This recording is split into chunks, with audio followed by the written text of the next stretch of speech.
உன் கண் மூடக்கூடாது, உன்னால் ஒரு மனிதன் வாழ்ந்தான் என்ற செய்தியை கேட்காமல். அதுதான் ரசூலுல்லாஹி ஸல்லல்லாஹு அலைஹி வஸல்லம் எனக்கும் உங்களுக்கும் விட்டு சென்ற பாடம்.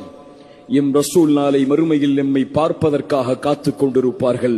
அந்த பாதையை நோக்கிதான் நடந்து கொண்டிருக்கிறோம் எம்மை அறியாமல். ஒரு நாள் இந்த உலக வாழ்க்கை எனக்கும் உங்களுக்கும் முடியும்.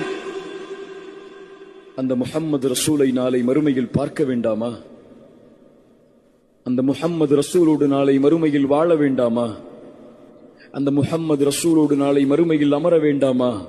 அதற்கு என் வாழ்க்கையும் உங்கள் வாழ்க்கையும் போதாது. அந்த நபித்தோழர்களின் வாழ்க்கையை ஈடுகட்ட முடியாது, அந்த வாழ்வை வாழ முடியாது. ஆனால் அவர்களின் வழியில், அவர்கள் சென்ற நோக்கத்தில், அவர்கள் விட்டு சென்ற பணிகளை கையில் எடுத்து அந்த பாதையில் முயற்சித்தால் நாளை மறுமையில் முஹம்மது ரசூல் உனக்காகவும் எனக்காகவும் நாளை காத்துக் கொண்டிருப்பார்கள். உன் பெயரை, என் பெயரை நாளை மறுமையில் அறிவிப்பார்கள் முஹம்மது ரசூலிடத்திலே. இதோ உன் சமூகத்தில் ஒருவன் வாழ்ந்தான், உன் சமூகம் வெற்றி பெற வேண்டும் என்பதற்காக என்ற அறிவிப்பை கொடுத்து உன்னை அறிமுகப்படுத்துவார்கள். முஹம்மது ரசூலுல்லாஹ் ஸல்லல்லாஹு அலைஹி வஸல்லம் இன்ஷா அல்லாஹ் எம்மை கட்டி அணைப்பார்கள். அதைவிட உலகத்தில் வேறு எந்த இன்பத்தை நோக்கி செல்கிறாய்?